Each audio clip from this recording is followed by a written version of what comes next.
Bonjour, nous arrivons maintenant à la sixième leçon de notre cours d'ecclésiologie, c'est-à-dire le cours en ce qui concerne ce que la Bible enseigne sur l'Église.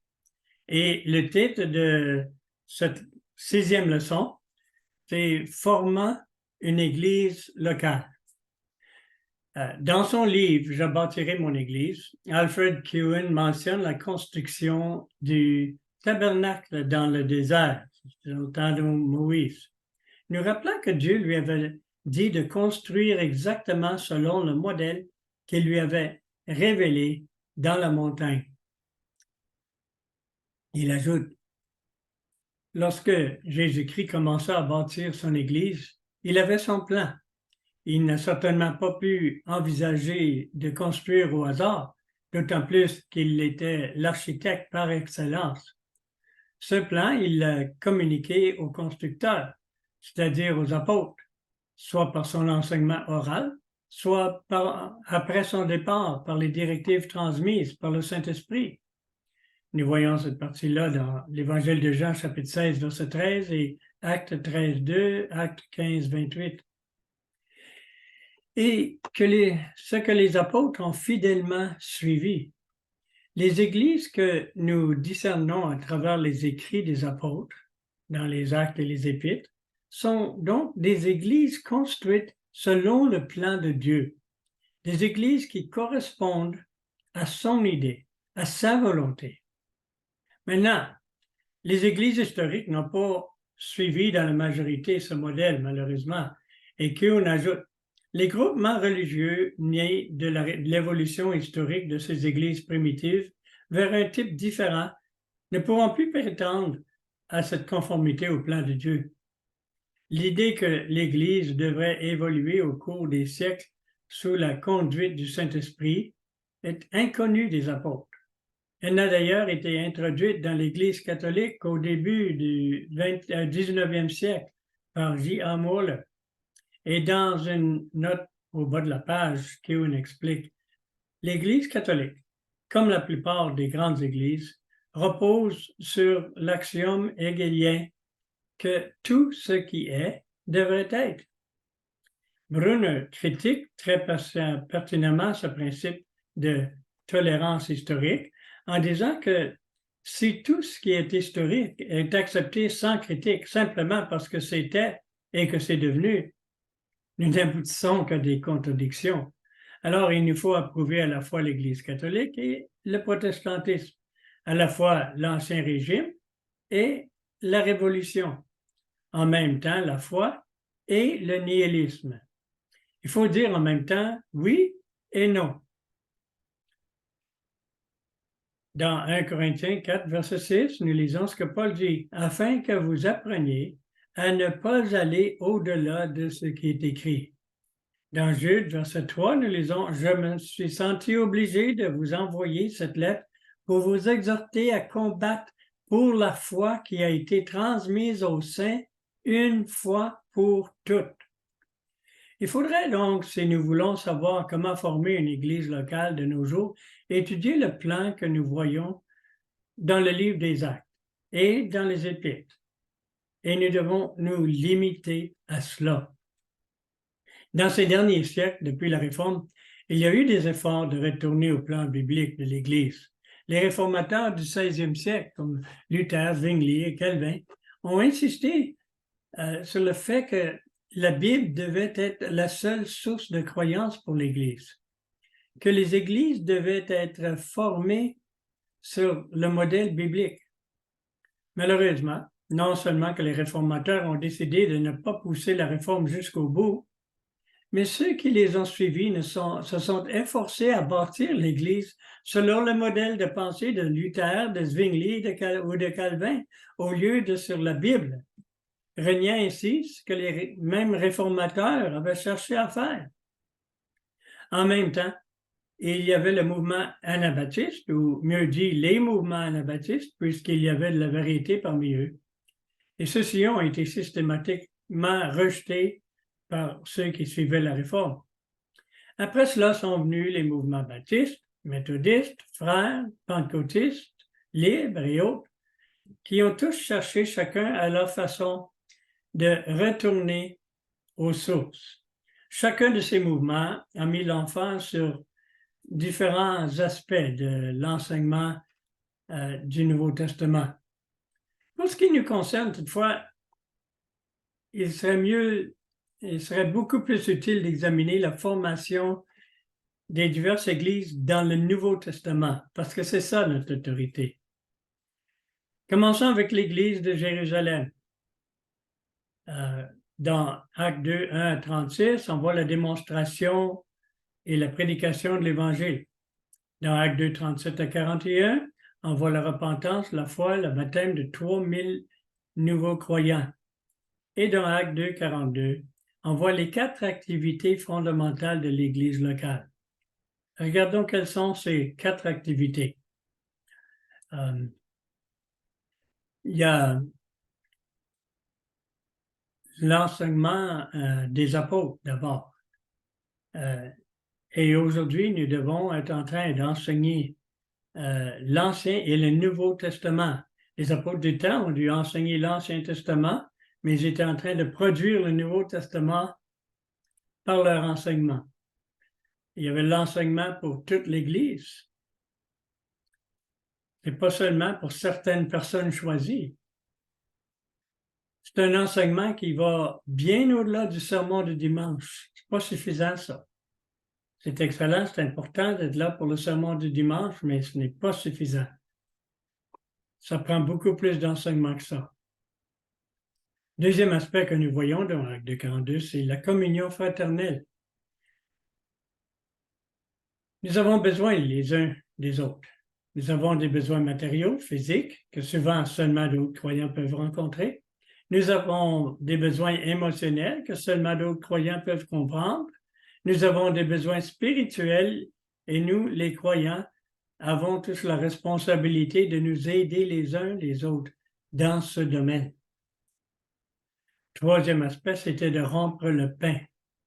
On pourrait interpréter ceci comme simplement le fait de manger ensemble, mais dans le contexte du Nouveau Testament, il semble qu'il s'agit de la Sainte Seine. Cela était une partie très importante de la vie de l'Église. On ne nous dit pas exactement combien souvent les croyants de Jérusalem le faisaient, mais il semble évident qu'ils le faisaient avec fréquence. La Sainte Seine était le moment de commémorer ce que le Seigneur a fait pour nous à la croix. C'était aussi le moment de s'examiner soi-même, comme les disciples à la dernière scène avec Jésus qui ont demandé « Est-ce moi, Seigneur? » La Bible ne nous dit pas que le Seigneur est plus présent durant la Sainte Seine qu'en d'autres moments, mais en même temps, nous sommes en train de nous rappeler, de nous rendre conscients de sa présence parmi nous. La manière de prendre la Sainte Seine est très importante et il faut chercher autant que possible ce que la Bible nous dit à ce sujet. L'autre aspect, c'était les prières.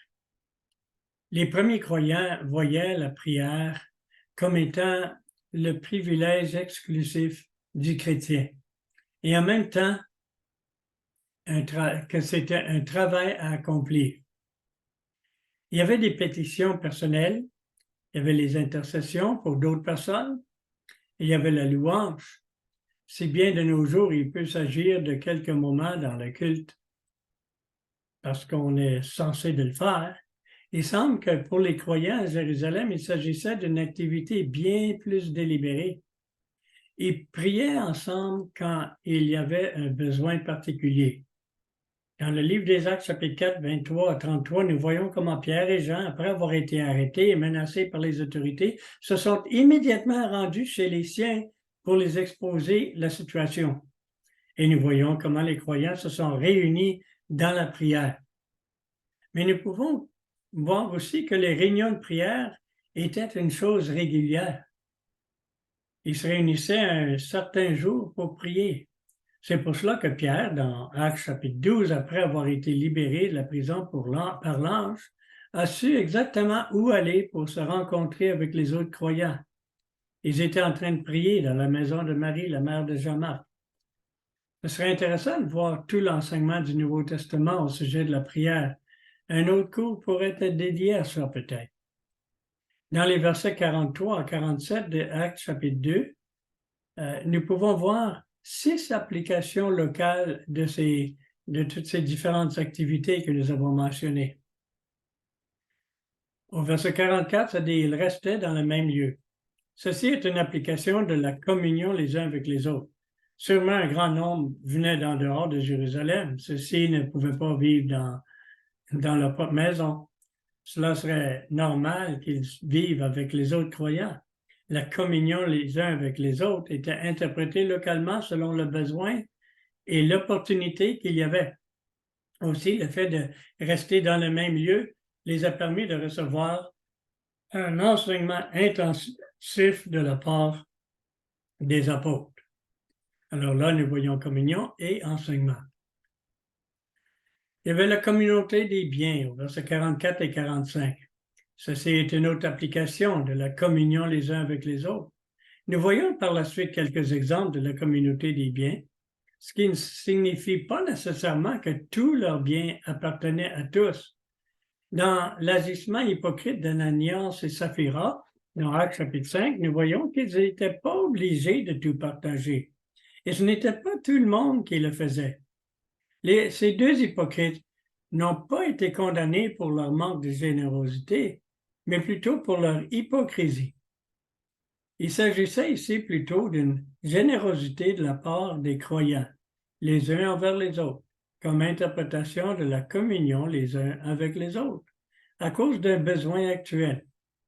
Comment est-ce que les croyants des autres pays qui étaient venus pour célébrer la Pentecôte et qui s'étaient convertis, comment allaient-ils pouvoir demeurer à Jérusalem pour profiter de l'enseignement des apôtres?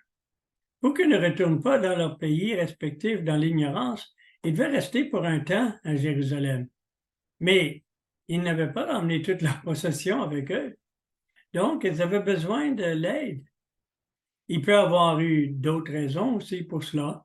C'est intéressant que cette assistance ne se faisait pas entre individus, mais plutôt à travers les apôtres, selon le chapitre 4, versets 34 à 37. Cela évitait qu'une personne qui recevait l'assistance se sente endettée envers un frère en particulier.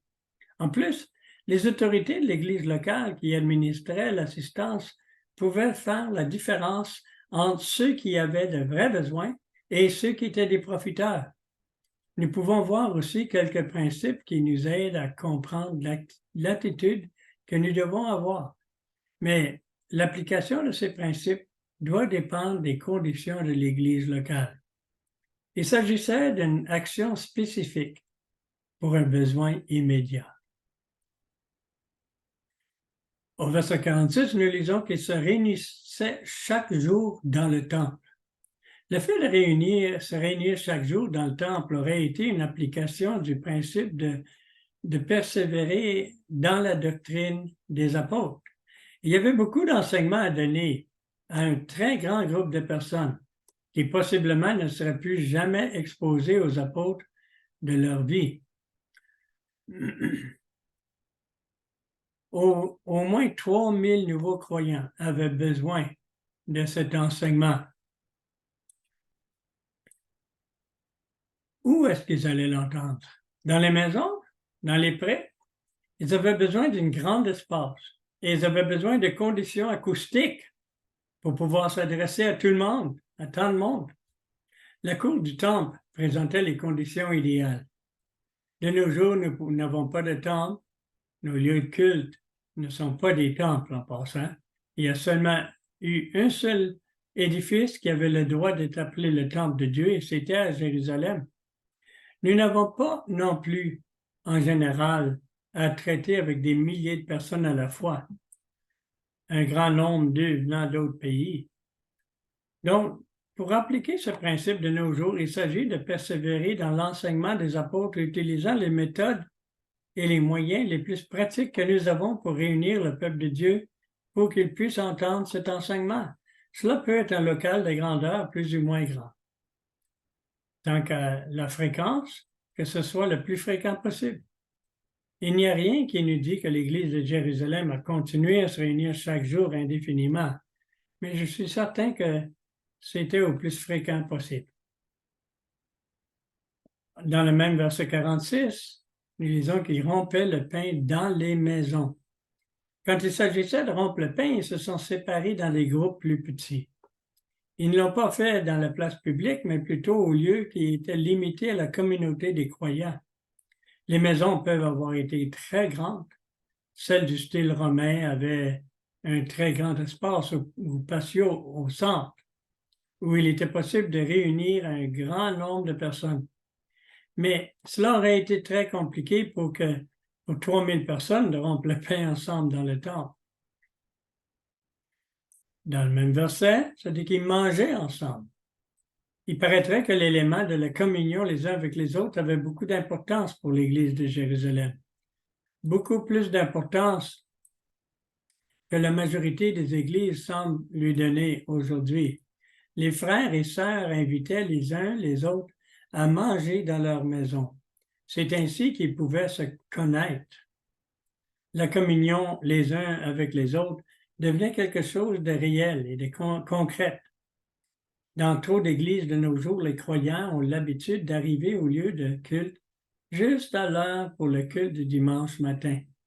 Et après un culte d'1 heure ou 1 heure et demie, 2 heures ou plus, ils sont pressés pour retourner à la maison. S'ils se voient durant la semaine, c'est accidentellement. Si nous allons former une église locale de la manière biblique, il faudrait trouver un moyen par lequel les croyants puissent se voir dans de plus petits groupes partageant de la nourriture ensemble. Cela pourrait s'appliquer avec des sorties à la campagne, mais le principe d'inviter une personne ou une famille à la maison pour manger et passer quelques heures ensemble, ça fonctionne toujours. C'est dans ces moments-là que les croyants peuvent s'ouvrir, être transparents les uns avec les autres et puis s'aider mutuellement. Au verset 47, nous lisons qu'il louait Dieu. Ceci est sûrement une partie naturelle des prières. La louange spontanée des croyants est nécessaire, autant étant seul comme en groupe. Cela devrait avoir lieu dans nos cultes, mais aussi dans nos réunions plus petites entre croyants. La louange encourage la personne qui loue Dieu et ça encourage aussi celui qui entend les louanges. Nous voyons donc que la formation de l'Église à Jérusalem n'était pas seulement le fait d'organiser 1, 2 ou 3 réunions durant la semaine. C'était une structure de toute la vie des croyants, ce qui impliquait toute la semaine et toute la famille. Les différents mouvements que nous avons mentionnés au début de cette leçon, qui ont continué à réformer dans ces derniers siècles, ont chacun d'eux mis l'emphase sur un ou l'autre de ces éléments. Mais je ne connais pas une église quelconque qui les pratique tous. Dans bien des milieux aujourd'hui, on prétend que s'il n'y a pas de pasteur ou diacre, il n'y a pas d'église locale. Mais jusqu'ici, à Jérusalem, on n'entend pas parler ni de pasteur, ni de diacre. Oui, ils avaient l'enseignement des apôtres, mais n'importe quel groupe de croyants peut avoir l'enseignement des apôtres de nos jours à travers le Nouveau Testament. Cela n'a pas empêché qu'à Jérusalem, il y avait une église locale très fonctionnelle. Faisons attention, je ne suis pas en train de dire qu'il n'est pas important d'avoir des pasteurs. Nous voyons leur importance à travers le Nouveau Testament. Mais la définition d'une église locale ne dépend pas de leur présence. Avec le temps, l'Église s'organisait de plus en plus. Mais cette structure qui s'est développée répondait à un besoin immédiat chaque fois. Ce n'était pas pour satisfaire une formule de structure quelconque. Dans Actes chapitre 6, nous voyons qu'il y avait des conflits concernant la distribution de nourriture parmi les veuves. Dans une église d'entre 5 et 10 000 membres, il y avait certainement un besoin d'un service social, n'est-ce pas? Les apôtres se sont rendus compte qu'ils ne pouvaient pas administrer cette distribution en même temps que continuer à faire le ministère que le Seigneur les avait donné.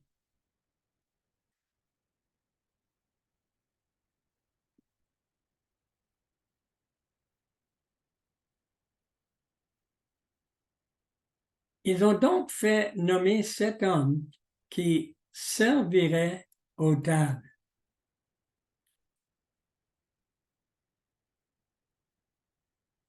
Nous ne voyons même pas l'expression diacre à ce point-ci, quoique dans le verbe servir, nous voyons cette expression impliquée. Ils n'ont pas nommé ces hommes parce qu'ils considéraient qu'il fallait qu'il y ait des diacres pour que l'Église soit une vraie Église locale organisée. Ils ont nommé ces hommes simplement parce qu'ils avaient besoin de quelques bons administrateurs. Donc, la structure suivait les besoins et non pas l'envers. Examinons maintenant l'Église d'Antioche. Nous voyons cela dans Actes 11, 20 à 30, dans Actes 13, 1 à 4. Cette Église, la première qui incluait des non-juifs avec des juifs, est née comme résultat de l'évangélisation de la part des croyants dispersés par la persécution. Il n'y a eu aucune autorisation de la part des apôtres pour commencer cette Église. C'était une œuvre spontanée. Tout simplement, quand la nouvelle est arrivée à Jérusalem, les apôtres ont envoyé Barnabas pour vérifier ce qui s'était passé. Il est arrivé, il a appris ce qu'il y avait et s'est réjoui. Et il les a encouragés. Il ne s'agissait pas ici d'une autorité externe. Après cela, Barnabas est allé chercher Saul, le futur Paul, et tous les deux se sont appliqués à enseigner dans l'Église. Il semble que l'Église a accepté leur enseignement, quoiqu'ils étaient deux entre plusieurs. Selon Actes chapitre 13, verset 1, il y avait au moins 5 leaders qui étaient prophètes et enseignants. Cette Église ou ses leaders ont pris la décision sous la direction du Saint-Esprit d'envoyer Saul et Barnabas comme étant les premiers missionnaires. Ces deux allaient revenir dans l'avenir pour rendre des comptes à l'Église d'Antioche. Ensuite, nous voyons l'Église d'Éphèse dans Actes chapitre 19, versets 1 à 21. Dans cette Église, nous voyons un exemple de l'œuvre missionnaire de Paul, dans lequel il allait délibérément à certaines villes dans le but de proclamer l'Évangile et de commencer des églises. Au début, Paul a rencontré 12 disciples de Jean-Baptiste. Il leur a prêché Christ et les a baptisés dans Actes 19, 1 à 7. Le deuxième pas a été de se présenter à la synagogue, c'est-à-dire il a commencé en prêchant à ceux qui avaient une certaine connaissance de la parole de Dieu. Il a passé 3 mois à discuter avec les Juifs concernant l'Évangile. C'était seulement après 3 mois que Paul a séparé les disciples de la synagogue. C'est à ce point-ci que nous parlerions de la formation d'une Église. Ceux qui sont appelés ensemble et séparés d'eux, n'est-ce pas? C'était basé sur ce groupe qui se réunissait dans une école que Paul a commencé à discuter chaque jour avec les gens et des personnes venaient l'entendre de toute la province de l'Asie. Quant à la manière dont l'Église était organisée, nous en savons très peu. Mais nous voyons que la base était toujours la proclamation de Christ et l'enseignement apostolique. Une fois que la différence était claire entre ceux qui croyaient et ceux qui ne croyaient pas, la séparation s'est faite et l'Église comme telle a débuté. Regardons maintenant l'Église de Corinthe. Nous le voyons dans Actes chapitre 18, 1 à 11 et aussi dans les 2 épîtres aux Corinthiens. Cette Église était un autre fruit du travail missionnaire de Paul. Il a commencé seul et apparemment sans les moyens financiers nécessaires. À cause de cela, il s'est dédié à fabriquer des tentes ensemble avec Priscille et Aquilas. Durant ce temps, il prêchait aux Juifs dans la synagogue les samedis et en d'autres temps, il parlait aux Grecs. Quand Silas et Timothée sont arrivés, il a pu se dédier à temps plein à la prédication. Malgré le rejet général de la part des Juifs, quand l'Église a commencé, le chef de la synagogue se trouvait parmi eux, en plus d'un bon nombre de Grecs. Paul y est demeuré pendant 1 an enseignant la parole de Dieu. Encore une fois, nous n'avons pas d'indice concernant la forme d'organisation de l'Église, seulement que c'était basé sur la proclamation de Christ et l'enseignement apostolique. Les deux épîtres aux Corinthiens, toutefois, nous donnent une certaine idée concernant ses conditions et sa structure. Il semblait qu'une rivalité politique s'était développée dans l'Église. Chaque faction prétendait être des disciples d'un apôtre ou d'un prédicateur quelconque.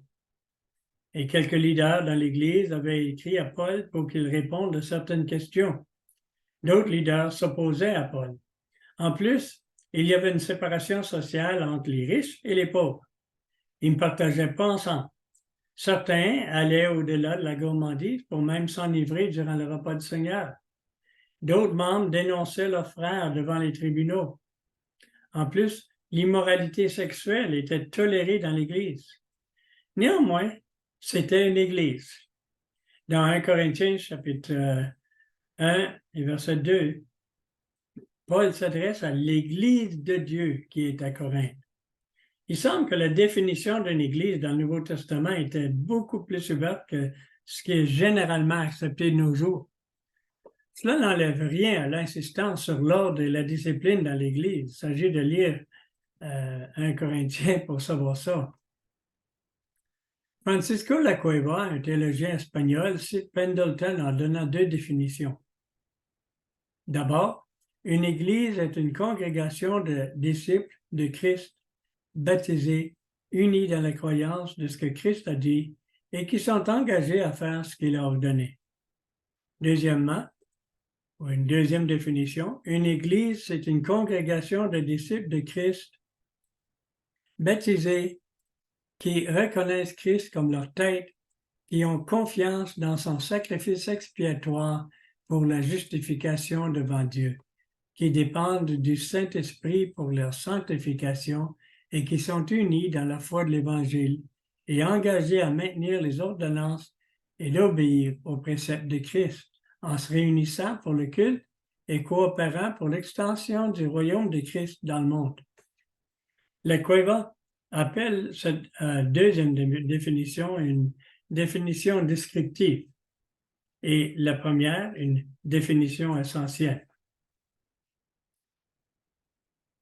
Maintenant, ça c'est la fin de la leçon. J'aimerais vous inviter maintenant à m'écrire à cette adresse que je vais vous montrer, cette adresse courriel, pour recevoir gratuitement par courriel cette leçon que nous venons d'entendre. Je l'ai par écrit et je vous l'enverrai avec plaisir. Et inclus dans cette leçon écrite, il y a quelques exercices à la fin sur lesquels vous pourriez travailler à votre guise. Et si jamais vous voulez m'envoyer quelques-unes des réponses, ça me ferait un plaisir de les regarder et peut-être commenter là-dessus si vous voulez. Alors, ça c'est la fin de cette leçon, comme j'ai dit. Que le Seigneur vous bénisse et Dieu voulant, nous nous verrons la semaine prochaine.